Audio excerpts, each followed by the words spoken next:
Next, we have a letter regarding the Planning Commission's review the proposal to locate a dog park on the town-owned property known as Brewers Lane.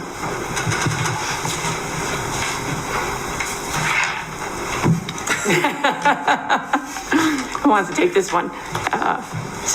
Go ahead. In summary, you've seen this previously. The park board initially recommended proceeding forward with the concept of a dog park at Brewers Lane.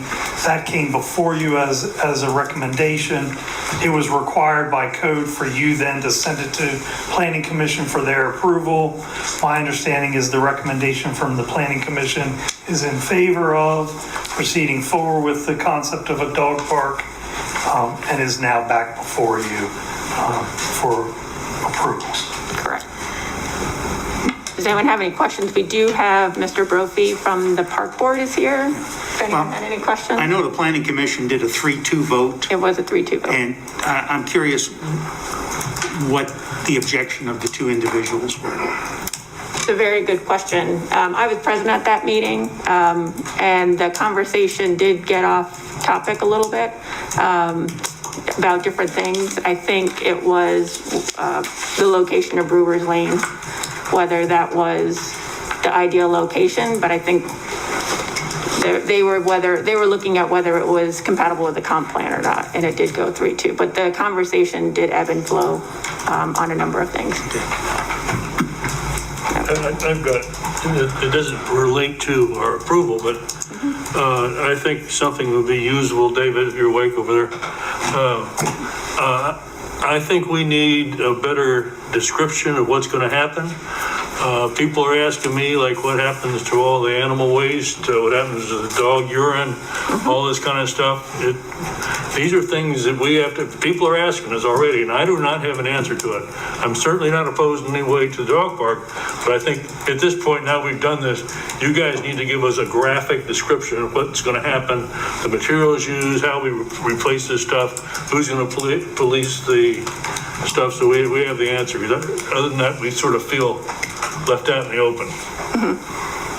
I know that information has been given to the park board. I know, Dave, do you want to answer those questions? Yeah, can I come up here? Yes, please.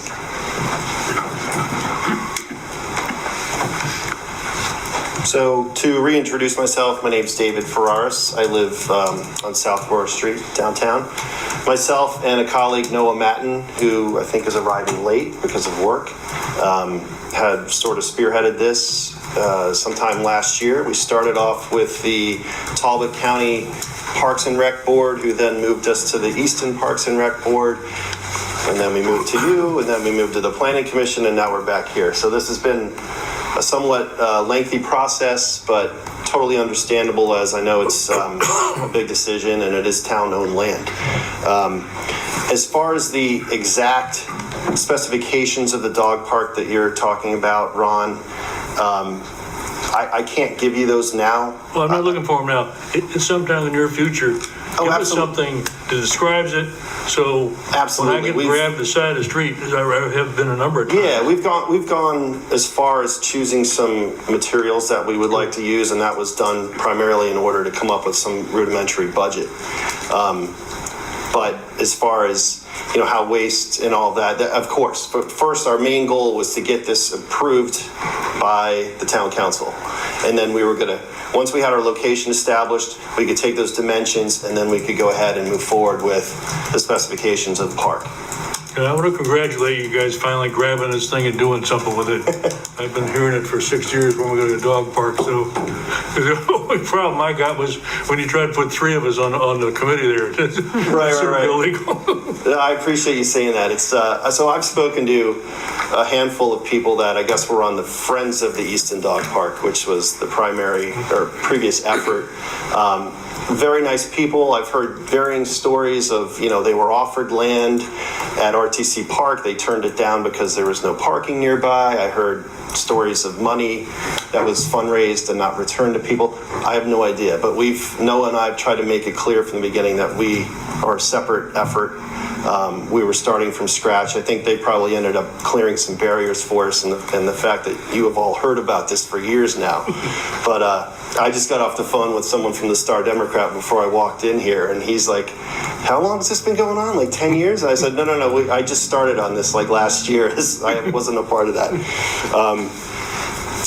But yes, Noah has experience fundraising and planning a dog park when he lived in Baltimore for Pattison Park. That was probably 2 or 3 times the size of what we're looking to do here. That was like a $400,000 dog park that he helped accomplish, mostly through grants.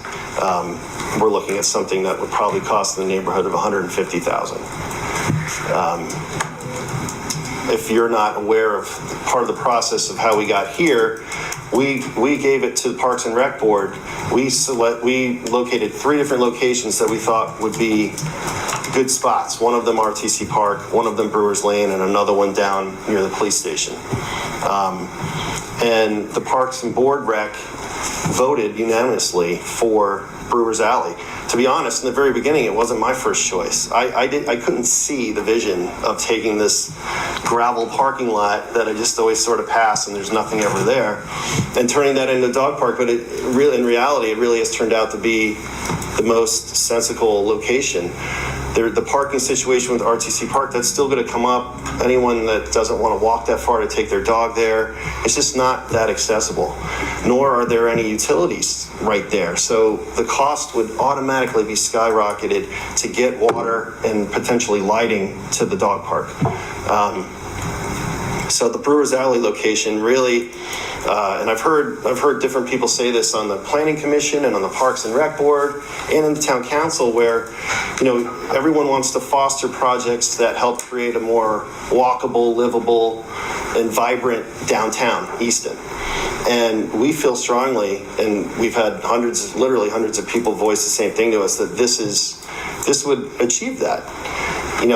Being able to go downtown, right across from the farmer's market, where there's nothing going on. I've lived here 12 years.